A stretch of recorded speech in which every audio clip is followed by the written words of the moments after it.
বঙ্গোপসাগরে মাছ শিকারে গিয়ে ট্রলার ডুবে ৫ জেলে নিখোঁজ রয়েছে। এই বিষয়ে সবশেষ জানতে আরও বরগুনা থেকে যুক্ত হচ্ছে সহকর্মী নুরুল আহাদ অনিকের সঙ্গে।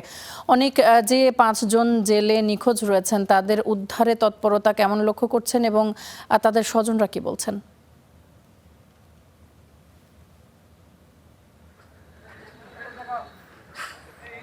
তামান্না, আসলে গত দুদিনই কিন্তু দুটি ট্রলার সমুদ্রে মাছ ধরতে গিয়ে কিন্তু নিখোঁজ ডুবির ঘটনা ঘটেছে এবং এতে প্রথম ট্রলারটিতে ১৬ জন ছিলেন জেলে এবং তারা কিন্তু কিছুক্ষণ পর অন্য একটি ট্রলারে উদ্ধার হন এবং গতকাল আবারও আরেকটি ট্রলার ডুবির ঘটনায় ৫ জন এখনও নিখোঁজ রয়েছেন।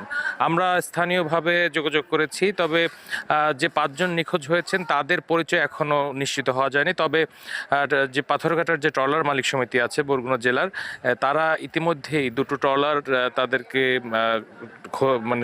তাদের সন্ধানে কিন্তু পাঠিয়েছেন। এবং একটি বিষয় যদি বলি, আসলে সমুদ্রে যখন একটি ট্রলার ডুবির ঘটনা ঘটে তখন কিন্তু সেই জেলেদের একদম অনিশ্চিতই বলা চলে তাদের পাওয়াটা।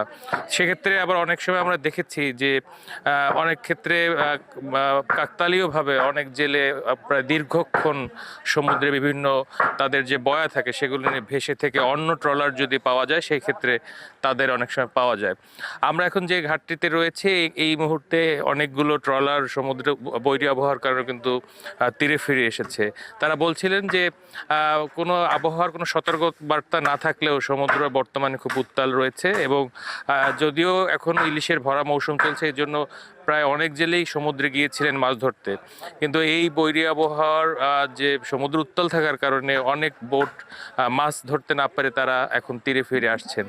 আমরা কথা বলেছিলাম যারা ট্রলার মালিক সমিতি আছেন তাদের সাথে, তারা আমাদেরকে জানিয়েছেন তাদের যেসব সমুদ্রে যাওয়া যেসব ট্রলার রয়েছে তাদের মধ্যে বেশিরভাগই এখন তীর দিকে ফিরছেন এবং যারাও ফিরতে পারছে না তাদেরকেও বলা হচ্ছে, কারণ এই আবহাওয়ার সমুদ্রের যে এখন বর্তমান যে পরিস্থিতি তাতে আসলে মাছ ধরার মতো বা অনুকূলে আবহাওয়া নেই। এক্ষেত্রে অনেক ট্রলার মালিকই তাদেরকে ফিরে আসতে বলছেন। তবে আসলে জেলেরা কিন্তু বৈরী আবহাওয়ায় তারা তারপরেও আসলে মাছ ধরেন, এটা আসলে এই এলাকার চিরচরিত একটা রূপ দেখে এসছি আমরা। তাদের সাথে কথা বলেও জেনেছি যে এই সময়টা সমুদ্রে মাছ বেশি পাওয়া যায়, সেই জন্য জীবনের ঝুঁকি নিয়েই কিন্তু সবসময় তারা মাছ শিকার করে থাকেন।